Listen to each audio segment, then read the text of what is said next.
এই মুরগিটার ডায়াবেটিস হয়েছে। মুরগিটা এত বেশি শুকায় গিয়েছে। এই যে এখানে একটা মুরগি ডিম পেড়েছে, আর ঘরের মধ্যে দেখি আরও 3টা মুরগির ডিম। আর বিকালবেলা আম্মু এই যে অনেকগুলা মিশালি মাছ এনেছিল। আসসালামু আলাইকুম সবাইকে। আজকের ভিডিওটা সকাল থেকেই শুরু করছি। সকালে ঘুম থেকে উঠেই দেখি মুরগির ঘরের ভিতর 3টা ডিম, আর এই যে এখানে দেখলাম একটা মুরগি ডিম পাড়তে বসেছে। ডিম পাড়া শেষ। তো এই মুরগিটার কথা না বললেই নয়, আমাদের প্রথম যখন মুরগি এনেছিল সেই বাতের মুরগি এটা। অ্যান্ড ট্রাস্ট মি, এই আমার জানা ছিল না কোনো মুরগি এত ডিম দেয়। তবে আম্মু সবসময় বলে যে এই এই মুরগিটাকে বলে খোপাতি মুরগি বা গলাশিলা মুরগি। তো এই মুরগিটার জাত এত ভালো, মানে টানা প্রায় 2 মাস এই মুরগিটা ডিম দিচ্ছে। মানে ডিম দিতে দিতে মুরগিটার চেহারা এত শুকায় গেছে, মানে ডায়াবেটিস রোগীদের যেরকম চেহারা হয় ঠিক ওই রকম হয়ে গিয়েছে। এই যে আজকে 4টা ডিম পেড়েছে, আর ছোট্ট ডিমটা, ছোট্ট একটা মুরগি আছে সেই মুরগিটা পেড়েছে। তো এই খোপাতি মুরগির জাতগুলো আসলে অনেক ভালো। এই মুরগিগুলো অনেক ডিম দেয়। আর এই মুরগিটা না কয়েকদিন উস্মাতি হয়েছিল, তো উস্মাতি হওয়ার পর তার আবার ডিম পাড়া শুরু করেছে।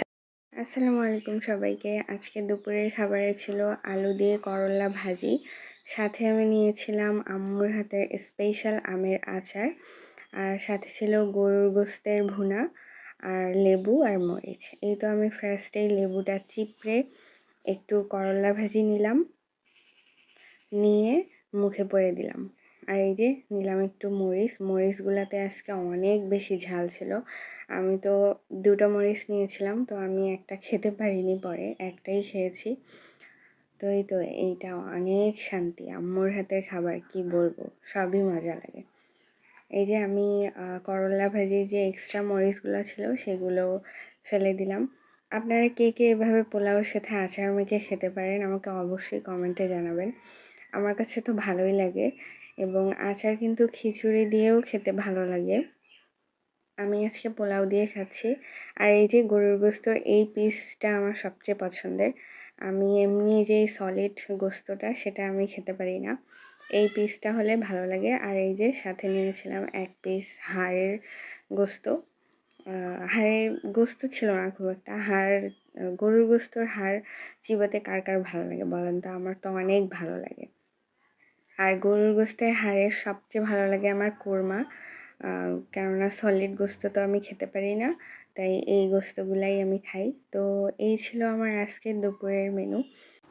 আর এই যে বিকালের দিকে আম্মু একটু আড়তে গিয়েছিল মাছ আনার জন্য। এখানে অনেক পদের মাছ আছে, শিং মাছ। আমি সব মাছের নাম জানিও না, যেগুলো জানি সেগুলো বলছি।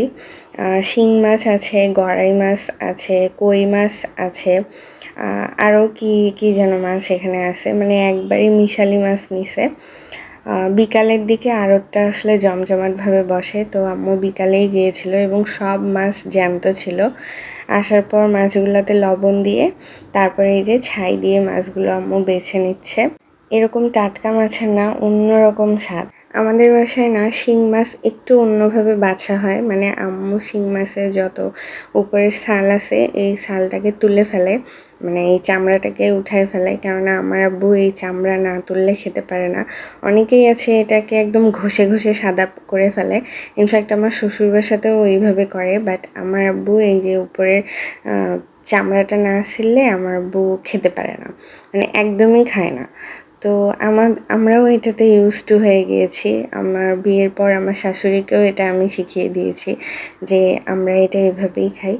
আপনারা কারা কারা আছেন শিং মাছ এভাবে বেছে খান আমাকে অবশ্যই কমেন্টে জানাবেন। আজকে খুবই ভাইরাল একটা রেসিপি ট্রাই করব।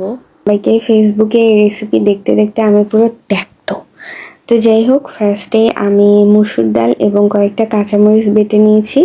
এরপর এতে দিলাম লবণ, হলুদ, মরিচের গুঁড়ো, জিরে গুঁড়ো, আর দিয়ে দিলাম গরম মশলার গুঁড়ো। দিয়ে এটাকে ভালো করে মেখে নিতে হবে। এরপর আমি নিয়ে নিলাম লাউ পাতার উপর এটাকে দিয়ে ভালো করে স্প্রেড করে দিতে হবে। ভিডিওতে যেরকম দেখা যাচ্ছে আপনারা এরকমই করবেন। আমি এটার কি ডেসক্রিপশন দিব বলেন? তো আমি এই যে উপরটা উল্টো পাশে ভালো করে এটাকে স্প্রেড করে নিয়েছি। এরপর এক পাশ থেকে ভাঁজ করে নিব। এর উপরেও আমি ডাল বাটাটা দিয়ে দিব ভালো করে। আমি এই পাশেও ভাঁজ করে নিয়ে এইভাবে পুরো পাতাটাকে কভার করে দেব। আমার একটা হয়ে গিয়েছে, আমি আরেকটা দেখাচ্ছি। পাতাগুলো এত বড় বড় ছিল। তো যাই হোক, এইভাবেই সবগুলো করে নিব। আমি টোটাল 4টা করেছি। আমাদের ভাই টোনাটুনির সংসার, আমাদের খুব বেশি লাগে না, 4টা হলেই আমাদের হয়ে যাবে। তো এরপর তেলের মধ্যে এটাকে ভেজে নিতে হবে। আমি জানি না এখানে তেল এত ফোটাফুটি কেন করতেছে। যাই হোক, এটাকে ভেজে নিতে হবে, উল্টা পাল্টা করে ভেজে নিব। এটা হয়ে গিয়েছে। তো এটা না একদম ক্রিস্পি করে ভাজবেন, ওইটা খেতে ভালো লাগবে। তো আমার হাজব্যান্ড বলেছে এটা অনেক ভালো হয়েছে, ও বলেছে তার মানে ভালো হয়েইছে। তো যাই হোক, এইটা আপনারাও বাসায় করে খাবেন, এটা খেতে ভালোই হয়। মানে নতুন একটা রেসিপি ট্রাই করেছি, খেতে ভালোই হয়েছিল।